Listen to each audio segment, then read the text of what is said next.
Guerra dos Mundos não é o filme mais amado do Spielberg, nem o mais icônico do Tom Cruise. Mesmo assim, arrecadou mais de 600 milhões de dólares, recebeu 3 indicações ao Oscar e, acima de tudo, esconde uma porção de bastidores insanos. Filmagens relâmpago, cenas gravadas sem que os atores soubessem o que estava acontecendo, alienígenas inspirados em Hans e manequins levados pela correnteza. Por trás dessa invasão alienígena tem muito mais caos do que parece. E agora a gente vai descobrir tudo isso, curiosidade por curiosidade. Logo no início do filme, Rob troca de canal na televisão. Por um instante, aparece uma cena com um trem descarrilando. É do filme O Maior Espetáculo da Terra, de 1952. Não foi colocado ali por acaso. Foi o primeiro filme que Steven Spielberg assistiu na infância. E foi assim que tudo começou. Um detalhe pequeno, mas extremamente pessoal.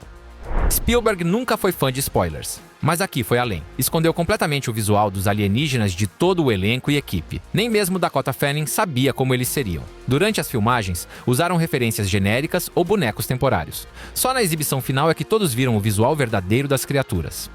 Antes de Josh Friedman e David Koepp escreverem o roteiro, Spielberg tinha outro nome em mente: J.J. Abrams. Sim, o mesmo de Lost, Star Trek, Super 8 e Star Wars. Na época, Abrams estava envolvido com o episódio piloto de Lost e teve que recusar.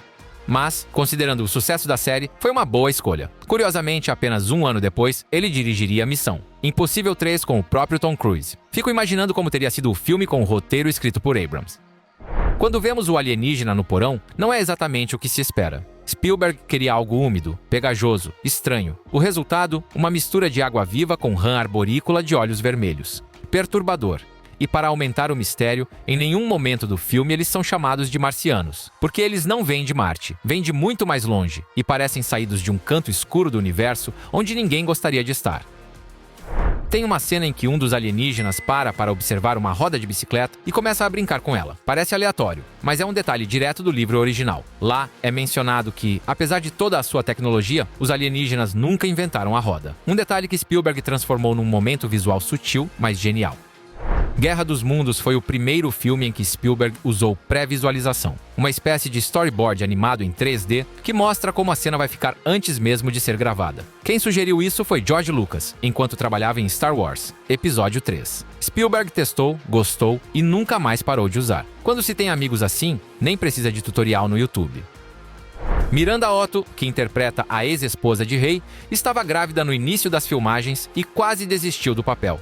Mas a produção fazia questão de tê-la no elenco, tanto que adaptou o roteiro para incluir a gravidez na história. Uma escolha coerente com o estilo de Spielberg, sempre atento às relações familiares em seus filmes. O que parecia um obstáculo virou um elemento orgânico da narrativa. Aquela cena de ação gigantesca do trailer, com fogo por todo lado e gente em pânico, originalmente seria muito mais simples. Só um posto de gasolina explodindo, nada mais. Mas Spielberg mudou de ideia. Queria algo mais impactante e decidiram explodir também a Ponte Bayonne. Foi uma explosão enorme, planejada e executada em menos de 4 semanas, porque precisava estar pronta a tempo do comercial do Super Bowl. É aí que se vê a diferença entre filmar uma cena de ação e transformá-la num verdadeiro espetáculo. O plano inicial era filmar em 2006, com calma, depois que Spielberg terminasse Munique e Cruise finalizasse Missão Impossível 3. Mas tudo mudou rapidamente. Cruise leu o roteiro, ficou empolgado e propôs antecipar o projeto. Spielberg topou e, em poucos dias, a produção começou. Foram menos de 3 meses de pré-produção para um filme de mais de 130 milhões de dólares. Uma loucura, considerando que filmes desse porte geralmente exigem o dobro do tempo. E mesmo assim, o longa arrecadou mais de 600 milhões. Um feito quase militar. Cena do ferry. Cruise e Dakota Fanning na água, tensão no ar, alienígenas se aproximando, caos generalizado. E bem na hora mais crítica, Spielberg resolve fazer uma brincadeira. Mandou tocar, no volume máximo, o tema de Tubarão nos alto-falantes do set. Só para causar um pouco de confusão. Um diretor que sabe brincar com estilo. Durante as filmagens, havia figurantes maquiados como vítimas queimadas, com pele caindo, feridas horríveis, um verdadeiro pesadelo. Mas Spielberg percebeu que estavam exagerando. Ele não queria que o filme fosse classificado como impróprio para menores, e tanto sangue podia comprometer isso. Então mudou de abordagem. Nada de mutilações ou cenas grotescas. Só pessoas virando cinzas instantaneamente. Um efeito visual limpo, mas com forte impacto. O resultado foi perfeito, assustador na medida certa, mas dentro da classificação PG-13, um terror psicológico, mais eficiente por aquilo que não mostra. Quando Ray sai de casa e encontra uma multidão fotografando a tempestade, parece uma cena ensaiada, mas não é. A produção chamou pessoas comuns que passavam na rua e pediu para levarem suas câmeras. O resultado foi uma multidão real, tirando fotos de verdade. E se no processo fotografaram Tom Cruise, melhor ainda.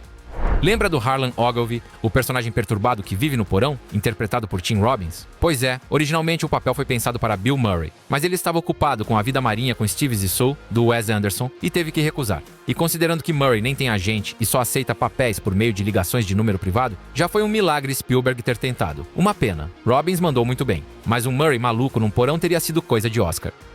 Harlan Ogilvy não existe no livro original, pelo menos não exatamente. Ele é uma mistura de 3 personagens, um padre fanático, um soldado paranoico que queria viver debaixo da terra e um astrônomo chamado Ogilvy. Spielberg e Koepp juntaram todos em uma figura só. O nome? Uma homenagem ao lendário escritor de ficção científica Harlan Ellison. O resultado? Um personagem instável, sombrio e imprevisível. Um verdadeiro coquetel prestes a explodir. Bastidores tranquilos? Nem tanto. Durante a promoção do filme, Tom Cruise teve o infame episódio do pulo no sofá da Oprah. Um momento lendário da internet, mas bem inconveniente para alguém promovendo um filme apocalíptico. Spielberg deveria estar nessa entrevista, mas ficou preso na sala de edição, ainda bem. Durante todo o filme, Tom Cruise usa a mesma jaqueta de couro marrom. Na verdade, foram feitas 60 versões diferentes. Limpa, suja de poeira, arranhada, parcialmente queimada, coberta de lama e por aí vai. A figurinista Joanna Johnston criou um guarda-roupa inteiro só para aquela jaqueta. Porque muitas cenas de ação foram filmadas no início, então era preciso ter todas as versões possíveis do apocalipse prontas. A cena em que vemos corpos boiando no rio é uma das mais impactantes do filme. E sabe como foi feita? Com dezenas de manequins jogados no rio em Windsor, Connecticut. O problema? Alguns foram levados pela correnteza. Resultado? Spielberg teve que avisar a polícia local que não se tratava de uma chacina. Apenas pequenos imprevistos de set cinematográfico. Durante as gravações na Virgínia, Cruise parou numa sorveteria com a equipe. No balcão havia uma vaquinha para ajudar uma menina que havia sofrido um acidente grave. Sem avisar ninguém, ele deixou $5.000 em dinheiro no pote. Um gesto que não tem nada a ver com marketing, mas diz muito sobre a pessoa que ele é.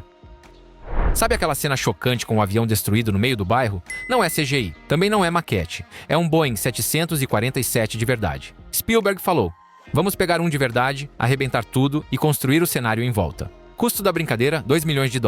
Hoje os destroços estão nos estúdios da Universal, perto do motel de Psicose. Se a cena em que as pessoas viram pote pareceu familiar, tem motivo. Spielberg se inspirou diretamente nas imagens do Ground Zero, a poeira, as pessoas correndo, os cartazes de desaparecidos, o silêncio assustador. Nada explícito, mas o recado estava ali. Ele mesmo disse: queria que o público encarasse seus próprios medos. Isso vai além da ficção científica, é pura ansiedade. Há uma cena tocante perto do final.